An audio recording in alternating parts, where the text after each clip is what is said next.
Okay, so let's unpack this. For years, the audio world has kind of been split. Sealed earbuds or those big over-ear cans. Right. But now we're seeing this really aggressive rise of the open ear movement. It's all about comfort and hearing what's around you. And right in the middle of it all is this one product that's just wild, the Soundcore V20i. $30.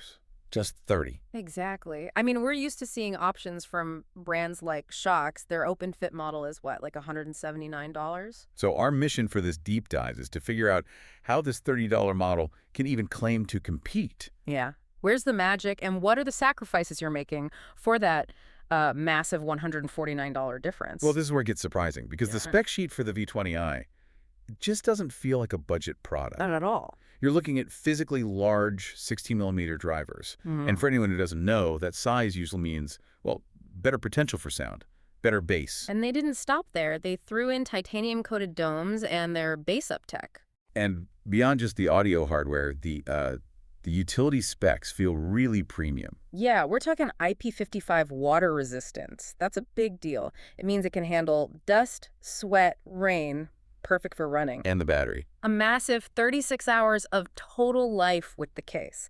Plus, they've got 4 AI-enhanced microphones in there, which suggests they're really trying to make calls clearer. So it shifts from being a cheap gimmick to a genuine tool.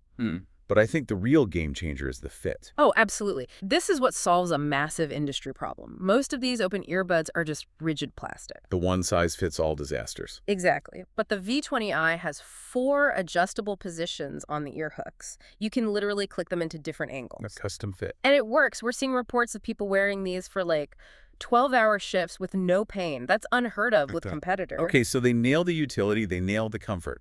But the sound... Does the $30 price tag finally show itself there? It does. Independent reviewers dug into this, comparing them to those premium models, and a specific number keeps coming up. 75%. 75%. The consensus is that the V20i consistently gets you about 75% of the sonic performance of the $180 products. But what does that missing 25% actually sound like?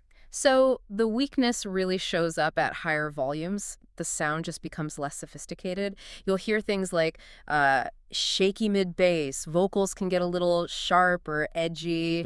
And with really complex, layered music, the dynamics just aren't there. So if you're listening to, say, electronic music or heavy techno, the limitations are going to be pretty obvious. Precisely. But here's the thing. If you're using them for their main purpose, like podcasts, phone calls, or just background music while you run, then they're great. They perform exceptionally well. The trade-off is really about high-fidelity listening, not daily use. Let's talk about the fine print, though, because 75% isn't perfect, and that adjustable fit isn't perfect for everyone either. Right. People with smaller ears specifically have reported some actual discomfort, a bit of pinching after a few hours, even with the adjustments. And there are other little frustrations, right? Yeah, little things that add up. One person mentioned their sunglasses didn't sit right with the hooks. And because the hooks adjust, you sometimes have to sort of fiddle with them to get them to sit properly in the charging case. So it's the final verdict for your wallet. What are you really getting for that $30? I mean, this is the textbook definition of peak value. You get the core features you want: situational awareness, real comfort for most people, and great battery life. The trade-off is just saving over $100 by accepting that the sound quality is functional, not mind-blowing. Exactly. It's a very clear and simple choice. So the key takeaway here is you can get all the critical functionality of this new open-ear trend for just $30. Perfection, however, costs a whole lot more. Which brings us to our final thought for you to chew on.